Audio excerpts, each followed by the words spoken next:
اعتکاف کے حوالے سے کچھ فضائل اور مسائل آپ کے سامنے پیش کرنے ہیں۔ اعتکاف وہ عمل ہے جو رسول اللہ صلی اللہ علیہ وسلم نے پابندی سے فرمایا۔ جب آپ صلی اللہ علیہ وسلم کا آخری وقت تھا، عمر کا آخری حصہ تھا، تو اس میں آپ صلی اللہ علیہ وسلم پابندی سے اعتکاف فرمایا کرتے تھے۔ دنیا کی ہر قوم میں اعتکاف کی عبادت رہی ہے۔ جو بت پرست لوگ ہوتے تھے وہ فنظلوا لها عاکفین، قرآن کہتا ہے کہ وہ بھی بتوں کے سامنے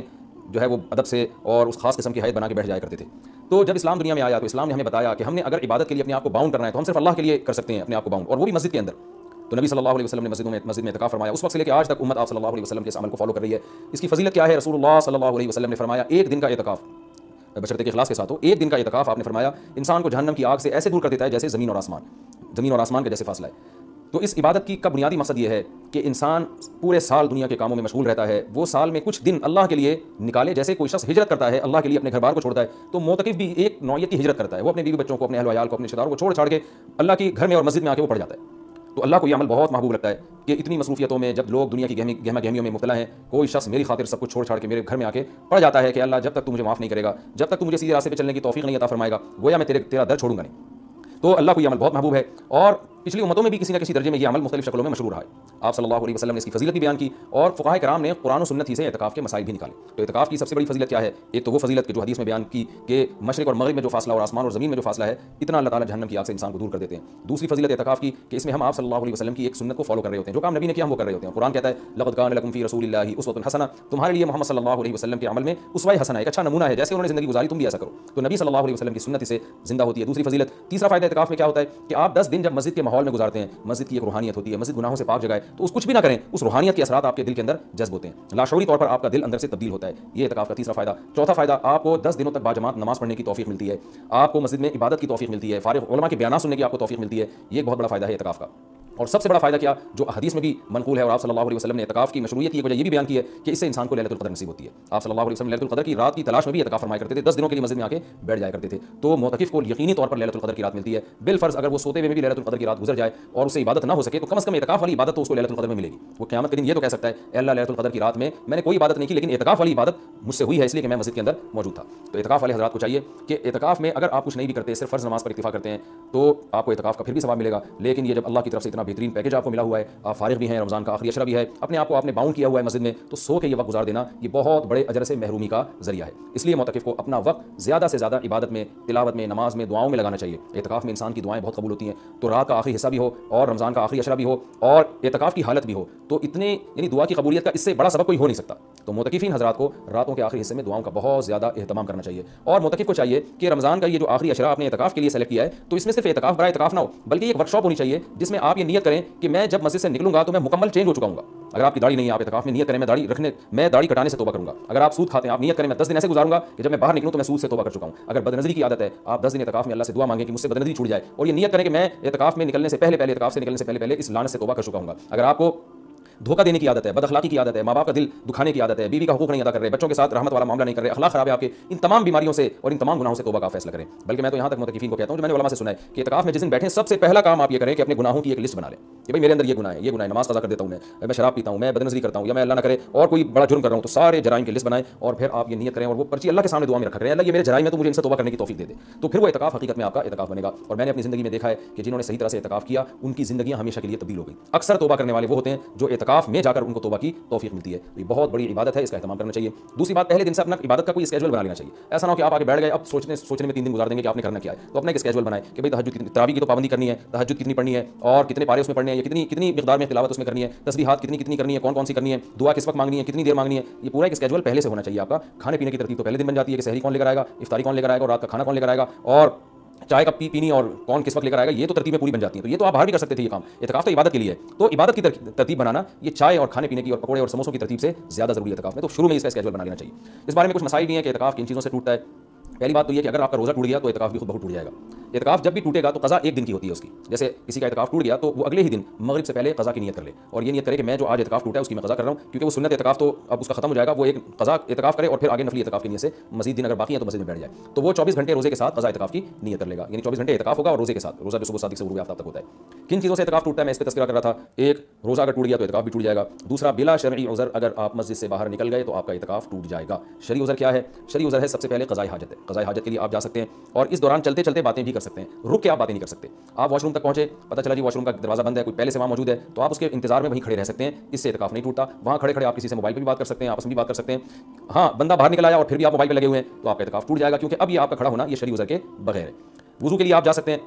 جب آپ وضو کے لیے گئے تو نل کا کھولا آپ نے، وضو کے دوران آپ بات چیت کر رہے ہیں، سے اعتکاف نہیں ٹوٹے گا۔ وہ الگ بات ہے وضو کے دوران بات چیت نہیں کرنی چاہیے، لیکن اس سے اعتکاف نہیں ٹوٹے گا، کیونکہ آپ نے اس بات چیت میں الگ سے ٹائم نہیں لگایا، وضو کے دوران ہی آپ نے بات چیت کی ہے، وضو آپ نے پراپر طریقے سے کیا، اور اب آپ وہاں بیٹھے بیٹھے وضو کی دعا پڑھ رہے ہیں یا کچھ اور پڑھ رہے ہیں تو اس سے بھی اعتکاف ٹوٹ جائے گا، کیونکہ پراپر وضو کرنے کے بعد آپ پر لازم تھا کہ آپ اٹھ کے مسجد میں آئیں۔ ہاں، جلدی وضو کرنا ضروری نہیں ہے، بعض لوگ اہمی ہوتے ہیں، وہ سمجھتے ہیں اعتکاف سے مسجد سے باہر نکل کے وضو کریں تو بہت اسپیڈ میں کریں، ایسا کچھ بھی نہیں ہے، تمیز سے، آرام سے، شرافت سے، اعتدال سے آپ وضو کریں، جو پراپر طریقہ وضو کرنے کا۔ جب آپ وضو میں کلی کر رہے ہیں تو اس دوران آپ ٹوتھ پیسٹ یا برش بھی کر سکتے ہیں مسواک کی نیت سے۔ ہاں، وضو کرنے کے بعد الگ سے پھر یا الگ سے ٹوتھ پیسٹ یا مسواک کرنے کے لیے مسجد سے باہر جانا، اس سے اعتکاف ٹوٹ جائے گا۔ وضو کے دوران وضو ہی کی نیت سے یہ کام کیا جا سکتا ہے،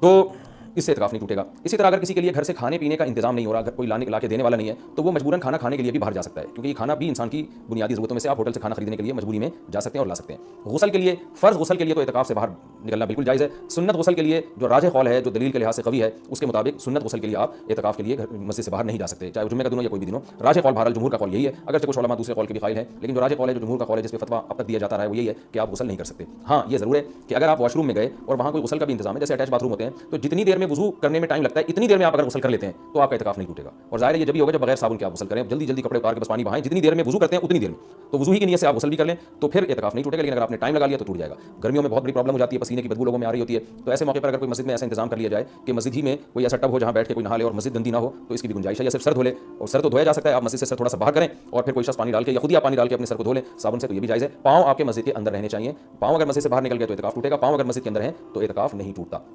یہ بھی اعتکاف کے کچھ بیسک مسائل تھے۔ اعتکاف کے دوران آپ کسی کے جنازے میں جانے کے لیے مسجد سے باہر جائیں گے، اعتکاف ٹوٹ جائے گا۔ کسی کی عیادت کے لیے مسجد سے باہر نکلیں گے، اعتکاف ٹوٹ جائے گا۔ لوگ کر رہے ہوتے ہیں یہ کام، جی وہ اللہ معاف فرمائے نانی کا انتقال ہو گیا، چاچا کا انتقال ہو گیا، تو ہم جا رہے ہیں، تو بھائی نہیں جا سکتے آپ، جس کا بھی انتقال ہو گیا اس کے لیے یہیں بیٹھ کے آپ دعائیں مغفرت کریں، اور ان کا جنازہ اگر وہیں آ جاتا ہے تو مسجد کے اندر بعض جگہوں پہ صفیں بنتی ہیں، جنازہ باہر رکھا جاتا ہے تو ٹھیک ہے، مسجد سے باہر آپ نہیں جا سکتے۔ اسی طرح ایک اور بھی گنجائش ہے کہ اگر کسی کو اعتکاف کے دوران پہلے سے پتہ ہے کہ مجھے کسی ضروری کام سے جانا پڑے گا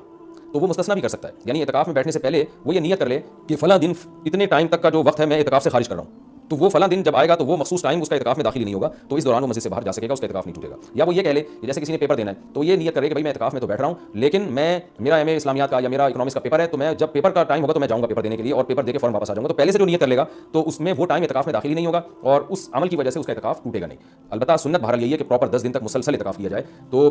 یہ کچھ موٹے موٹے مسائل تھے اعتکاف کے، اور رمضان میں روزے کی حالت میں سرما لگانے سے، کان میں آنکھ میں دوا ڈالنے سے روزہ بھی نہیں ٹوٹتا، اعتکاف بھی نہیں ٹوٹتا، خوشبو لگانے سے نہ روزہ ٹوٹتا ہے نہ اعتکاف ٹوٹتا ہے، باتیں کرنے سے بھی نہ روزہ ٹوٹتا ہے نہ اعتکاف ٹوٹتا ہے، لیکن اعتکاف میں زیادہ باتیں نہیں کرنی چاہیے، عمل کو زیادہ فوکس کرنا چاہیے۔ اور اگر کوئی گپ شپ لگاتا بھی اعتکاف میں تو اس سے کچھ نہیں ہوتا، لیکن اعتدال سے مسجد کے آداب کا خیال کرتے ہوئے، تو اعتدال سے اگر کوئی مسجد میں رہے اور مسجد کے آداب کا خیال کر کے بات چیت بھی اعتکاف کے دوران کرتا ہے تو یہ ناجائز عمل نہیں ہے۔ ایک بات جو آخری بات، اعتکاف میں موبائل کا استعمال کم کریں اور اس کو مثبت ایکٹیویٹیز کے لیے محدود کر دیں۔ فون پہ باتیں کرتے رہنا، ویڈیوز دیکھتے رہنا فیس بک کی، یہ تو سارا ٹائم آپ کا فیس بک برباد کر دے گا۔ کوئی کام کی علمی بحث دیکھنی ہوتی ہے ایک الگ بات ہے، لیکن ویڈیو گیم اور ان چیزوں میں اعتکاف کو برباد کرنا یہ بہت بڑی محرومی کی بات ہے۔ اللہ تعالیٰ سے دعا ہے کہ اس رمضان کے اس عشرے کو اللہ ہم سب کے لیے رحمت بنائے، اور اعتکاف میں خاص طور پر اس وبا کے بارے میں، اس وبا کے لیے سب مل کے دعا کریں۔ معتکفین حضرات سے خاص طور پہ گزارش ہے، کیونکہ ان کی دعاؤں کی قبولیت کا امکان زیادہ ہے۔ یہ جو کورونا کی وبا انڈیا میں پھیلی ہوئی ہے، پوری دنیا کو اپنے لپیٹ میں لیا ہوا ہے، لاکھوں لوگ لقمہ اجل بن گئے، پتہ نہیں کتنوں کی موت اور مقدر ہے، تو گڑ گڑا کے معتکفین حضرات سے گزارش ہے کہ اس رات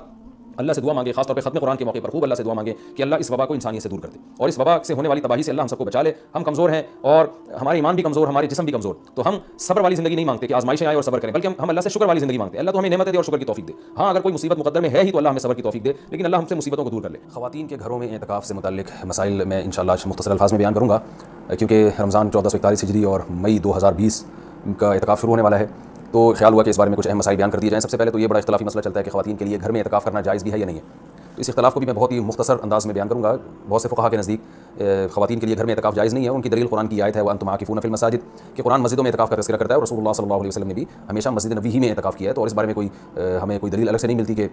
عورت جو ہے وہ گھر میں اعتکاف کرے گی اور مسجد میں اعتکاف اس کے لیے جائز نہیں ہے، ایسی کوئی دلیل نہیں ملتی۔ تو اس بیس پہ بہت سے فقہا اس طرف گئے ہیں کہ عورت کے لیے گھر میں اعتکاف کرنا جائز نہیں ہے، اور یہ بھی ایک مضبوط مذہب ہے، اس کو بالکل کلعدم قرار دینا ٹھیک نہیں ہے۔ لیکن حنفیہ اس طرف گئے ہیں، جو فقہاء حنفیہ ہیں وہ اس طرف گئے ہیں کہ عورت کے لیے مسجد میں اعتکاف اگر وہ کرے گی ہو تو جائے گا، لیکن مکروہ ہے، ناپسندیدہ ہے، اور جو علماء عورت کے مسجد میں اعتکاف کے قائل ہیں انہوں نے بھی بہت بڑی جماعت اس کو ناپسندیدہ بہرحال کہتی ہے، جیسے امام شافعی نے مکروہ لکھا ہے کہ عورت کے لیے مسجد میں اعتکاف کرنا مکروہ ہے۔ عرب کے بھی آج بہت سے علماء اس کے قائل ہیں کہ فتنے کی وجہ سے عورت کو مسجد میں اعتکاف سے روکا جائے گا۔ لیکن گھر میں اعتکاف جائز بھی ہے یا نہیں ہے، تو بہت سے فقہاء اس طرف گئے ہیں کہ عورت گھر میں اعتکاف نہیں کر سکتی، لیکن حنفیہ علماء حنفیہ امام ابو حنیفہ اور ان کے شاگرد اور آج تک فقہاء حنفیہ کی یہی رائے ہے کہ عورت گھر میں اعتکاف کر سکتی ہے۔ اور اس میں اختلاف فقہاء میں اس وجہ سے ہوا کہ دلائل میں اختلاف ہے۔ رسول اللہ صلی اللہ علیہ وسلم نے امہات المومنین کو حکم دیا تھا کہ مسجد میں جب انہوں نے نبی صلی اللہ علیہ وسلم کے ساتھ اعتکاف کے خیمے لگائے تو آپ نے ان خیموں کو اکھاڑنے کا حکم دیا۔ اس کے بعد حدیث میں آتا ہے کہ نبی صلی اللہ علیہ وسلم کی دنیا سے جانے کے بعد امہات المومنین ہر سال اعتکاف کیا کرتی تھی۔ اب اس میں یہ تشریح نہیں ملتی کہ مسجد میں کرتی تھیں یا گھر میں کرتی تھیں، تو جو حضرات کہتے ہیں کہ مسجد میں اعتکاف کرے گی اور گھر میں اعتکاف جائز ہی نہیں ہے، وہ کہتے ہیں کہ مسجد میں کرتی تھیں اور دلیل وہی دیتے ہیں کہ بھائی اعتکاف کا محل تو قرآن سے پتہ چلتا ہے مسجد ہے۔ اور جو علماء جیسے حنفی فقہاء وہ اس طرف گئے ہیں کہ نہیں وہ گھر میں کرتی تھیں، ان کی دلیل یہ ہے کہ نبی صلی اللہ علیہ وسلم نے جب مسجد میں ان کے خیمے اکھاڑ دیے تو اس بات پھر یہ بعید ہے کہ وہ مسجد میں اعتکاف کرتی ہوں، کیونکہ مسجد میں بیٹھنے کو نبی نے ناپسند کیا تھا۔ تو میرا مقصد صرف بتانے کا مقصد یہ ہے کہ کیونکہ اختلاف اور فرقواریت کا دور ہے نا، تو کوئی بھی کسی دوسرے کی دلیل کو نہ سننے کے لیے تیار نہ ماننے کے لیے تیار، تو اس بارے میں دونوں طرف مضبوط دلائل ہے۔ امام شافعی، امام احمد بن حنبل اور امام مالک اس طرف گئے ہیں کہ عورت کے لیے گھر میں اعتکاف جائز نہیں ہے، اور مسجد میں اعتکاف کرنا ہے یا نہیں کرنا تو اس پر تو سب کا اتفاق ہے کہ ہو جائے گا، لیکن مکروہ ہے، ناپسندیدہ ہے، زیادہ تر علماء کی یہی رائے ہے۔ اور گھر میں اعتکاف ہوگا یا نہیں ہوگا تو تینوں ائمہ کی رائے ہے کہ گھر میں اعتکاف عورت کے لیے جائز نہیں ہے، لیکن امام حنیفہ کی رائے ہے کہ جائز ہے۔ تو اختلافی مسئلہ ہے فقہاء میں، اور جب مجتہدین میں کسی مسئلے میں اختلاف ہو جائے اور نصوص سے ہمیں کسی ایک طرف یقینی دلائل نہ مل رہے ہوں تو اس میں اعتدال کا راستہ ہی اختیار کرنا چاہیے۔ آپ کسی بھی رائے کو فالو کریں مگر دوسرے کو یہ نہ کہیں کہ یہ قرآن و سنت سے بالکل 100% متصادم ہے، یہ نہیں کہا جا سکتا۔ عبداللہ بن عباس رضی اللہ تعالیٰ عنہ سے مروی ہے کہ آپ نے مسجد میں اعتکاف کو بدعت قرار دیا، تو اس میں بھی جو علماء کہتے ہیں کہ عبداللہ بن عباس سے مروی ہے کہ آپ نے گھر میں اعتکاف کو بدعت قرار دیا ہے، تو اس میں بھی یہ واضح نہیں ہے کہ عورت کے لیے بھی گھر میں اعتکاف کو بدعت قرار دیا، کیونکہ وجہ اس کی یہ تھی کہ بعض تابعین عورت کے لیے گھر میں اعتکاف کو جائز سمجھتے تھے۔ تو عین ممکن ہے کہ عبداللہ بن عباس کا مقصد ان لوگوں پہ رد کرنا ہو کہ جن لوگوں نے مردوں کے لیے گھر میں اعتکاف کو جائز کر دیا، ان کے عمل کو بدعت قرار دے رہے ہو۔ بہرحال مختصر میں جو خلاصہ میری بحث کا یہی ہے کہ دونوں طرف دلائل ہیں، اور دونوں طرف کسی بھی رائے کو آپ ایسے نہیں کہہ سکتے کہ بس یہی عین قرآن و سنت ہے اور باقی سراسر گمراہی ہے۔ کسی بھی کی بھی کوئی رائے ہو، کسی کی وہ اپنی رائے کو بیان کر سکتا ہے۔ تو ہمارے یہاں برصغیر میں چونکہ فقہ حنفی کو فالو کیا جاتا ہے، تو اس لیے خواتین مسجدوں میں گھر میں بہت بڑی تعداد میں اعتکاف کرتی ہیں، تو اس لیے میں نے سوچا کہ میں گھر میں جو خواتین اعتکاف کریں گی ان کے مسائل میں بیان کر دوں، کیونکہ بہت زیادہ اس بارے میں سوالات پوچھے جاتے ہیں۔ جو خواتین گھر میں اعتکاف کریں گی وہ گھر میں ایک مخصوص کمرے کو جس میں عام طور پہ وہ نماز پڑھتی ہیں وہ خاص کر دیں، کیونکہ بہت سی خواتین پوچھتی ہیں کہ ہم پورا گھر ہی اگر فرض کر لیں اعتکاف میں، تو میں ان سے کہتا ہوں کہ پورا محلہ ہی فرض کر لیں، تو اس میں کیا جا رہا ہے؟ تو ایسا نہیں ہوتا کہ پورا گھر یا پورا محلہ، اعتکاف کا ایک خاص مقصد ہوا کرتا ہے، وہ مقصد پورا گھر کو متعین کرنے سے حاصل نہیں ہوگا۔ تو ایک مخصوص کمرہ اپنے لیے متعین کر لیں، اور وہ کمرہ جس میں عام طور پہ وہ نماز پڑھتی ہیں۔ پھر اعتکاف کے مسائل وہی ہیں کہ اعتکاف کی حالت میں بلا ضرورت شدیدہ اس جگہ سے باہر نہیں جا سکتی۔ جو انسان کے ضروری حاجات ہیں ان کے لیے جا سکتی ہیں، قضاء حاجت کے لیے اس کمرے سے باہر نکل سکتی ہیں۔ کھانا لینے کے لیے، جیسے کھانا پہنچانے والا کوئی نہیں ہے تو کھانا لینے کے لیے بھی جا سکتی ہیں۔ اگر کھانا پکانے والا کوئی نہ ہو یا ہو مگر وہ پکانے کے لیے تیار نہ ہو تو کھانا پکانے کے لیے کچن میں بھی جا سکتی ہیں، پکائیں اور واپس اپنے کمرے میں لا کے کھائیں۔ اس کمرے میں جو شادی شدہ خواتین ہیں وہ شوہر بھی آ سکتا ہے اس کمرے میں، لیکن وہ خود باہر نہیں جا سکتی۔ لیکن میاں بیوی کے جو ازدواجی تعلقات ہوتے ہیں وہ اعتکاف کے دوران بالکل ناجائز ہیں، ان سے اعتکاف ٹوٹ جائے گا۔ تو اور بھی کوئی محرم رشتہ دار وہ اس کمرے میں ان سے آ کے ملاقات کر سکتے ہیں، بات چیت کر سکتے ہیں، لیکن وہ بلا ضرورت شدیدہ اس کمرے سے باہر نہیں جا سکتی۔ کمرے میں رہنا پڑے گا ان کو، اور اس میں وہ بات چیت بھی کر سکتی ہیں، اپنا کوئی دنیا کا کام بھی کر سکتی ہیں، کوئی سلائی کڑھائی بھی کر سکتی ہیں۔ اور اصل میں اعتکاف نام ہوتا ہے اپنے آپ کو باؤنڈ کر لینے کا، تو اللہ کے لیے آپ نے اپنے آپ کو باؤنڈ کر لیا ہے۔ اصل حکم تو یہی ہے کہ مسجدوں میں باؤنڈ کیا جائے، لیکن میں نے بتایا کہ اختلافی مسئلہ ہے، اس میں بعض فقہاء کے قائل ہیں کہ مسجدوں میں جانا چونکہ فتنے کا سبب ہے، اب عورت کو اگر اعتکاف کی اجازت نہ دی جائے تو وہ ہمیشہ کے لیے اعتکاف سے محروم ہو جائے گی، تو اس لیے انہوں نے یہ گنجائش دی ہے کہ وہ گھر میں اعتکاف کر سکتی ہے۔ تو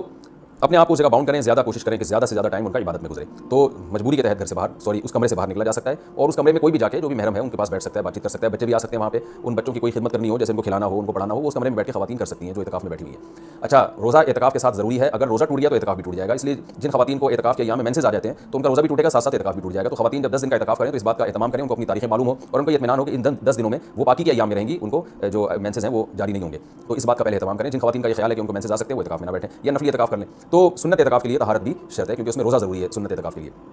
اور خوشبو کا استعمال کر سکتی ہیں اس دوران، اور جو ہے وہ کسی عالم کے بیان سن سکتی ہیں، کوئی دینی کلاسز لے سکتی ہیں، اور اس میں جو ہے وہ فون پہ بات کر سکتی ہیں، تو یہ تمام چیزیں جائز ہیں۔ لیکن اعتکاف کا پورا مقصد جب بھی حاصل ہوگا جب عبادت زیادہ سے زیادہ کی جائے، لہٰذا خواتین جو بھی گھر میں اعتکاف کریں گی ان کو اس اپنا پوری ترتیب اور شیڈول بنانا چاہیے، صبح شام کی تسبیحات، تلاوت اور زیادہ سے زیادہ عبادت اور لیلۃ القدر کا حصول اور گناہوں سے توبہ۔ رمضان کا جو مقصد ہے، اعتکاف کا جو بنیادی مقصد ہے وہ کیا ہے کہ آپ کی حالت چینج ہو جائے، آپ کو گناہوں سے توبہ کی توفیق مل جائے، تو یہ سب کام کا اہتمام کرنا چاہیے۔ اور مرد جو مسجد میں اعتکاف میں بیٹھیں گے ان کے بھی وہی مسائل ہیں جو خواتین کے ہیں کہ مسجد سے باہر نہیں ہو جا سکتے، مسجد کے اندر رہ کے جو بھی جائز کام ہے وہ کر سکتے ہیں۔ اس میں اگر کوئی اپنی پڑھائی کرنا چاہیں تو پڑھائی بھی کر سکتے ہیں، اس میں اصل تو یہ کہ عبادت کریں جس کے لیے آپ بیٹھے ہیں یہاں پہ، لیکن جائز کام جتنے بھی ہیں جو مسجد کے آداب کے خلاف نہ ہو وہ بھی اعتکاف میں کیے جا سکتے ہیں، اس میں کوئی حرج نہیں ہے۔ نیال صاحب کراچی سے پوچھ رہے ہیں، میں نے 5 سال پہلے رمضان کا اعتکاف کیا تھا، لا علمی میں مؤذن کے کمرے میں جا کر اذان دے دی تھی، اس وقت کسی نے نہیں بتایا کہ اعتکاف اس عمل سے ٹوٹ جاتا ہے، مجھے اس کا علم ہوا تو میرے لیے کیا حکم ہے، اس کی تلافی کی کیا صورت ہوگی؟ اگر یہ جو مؤذن کا کمرہ ہے یہ مسجد سے باہر آتا ہے، وہاں کی انتظامیہ سے پوچھ لیں، تو پھر آپ جب وہاں گئے تو اعتکاف ٹوٹ گیا، اور اعتکاف جب آپ کا ٹوٹا ہے تو آپ پر ایک دن کا اعتکاف واجب ہے قضا، تو آپ کسی بھی دن مسجد میں جائیں مغرب سے پہلے، اور پھر مغرب کی اذان ہوگی وہاں، یعنی اعتکاف کی نیت سے آپ مسجد میں داخل ہوں، اور پھر آپ اگلے دن مغرب کی نماز کے بعد نکل آئیں، یعنی 24 گھنٹے کا اعتکاف کریں، اور اس دن آپ روزہ بھی رکھیں، مسجد ہی میں سحری کر کے روزہ رکھیں، تو آپ کا روزہ بھی ہوگا اور وہ قضا اعتکاف کی نیت کر کے آپ داخل ہوں گے، تو یہ 24 گھنٹے جو آپ مسجد میں گزاریں گے تو ایک دن کی قضا جو آپ پر لازم تھی وہ اس طرح سے پوری ہو جائے گی، اس طرح سے اس کی تلافی ہو جائے گی۔ جس کا بھی اعتکاف رمضان کا ٹوٹتا ہے اس کی قضا کا یہی طریقہ ہے کہ وہ مغرب سے پہلے مسجد میں قضا کی نیت کرے اور روزہ بھی رکھے اگلے دن، اور مسجد میں ٹائم گزارنے کے بعد اعتکاف کی جو پابندیاں ان پر عمل کرے، اور پھر اگلے دن مغرب کی نماز پڑھ کے واپس نکل آئے۔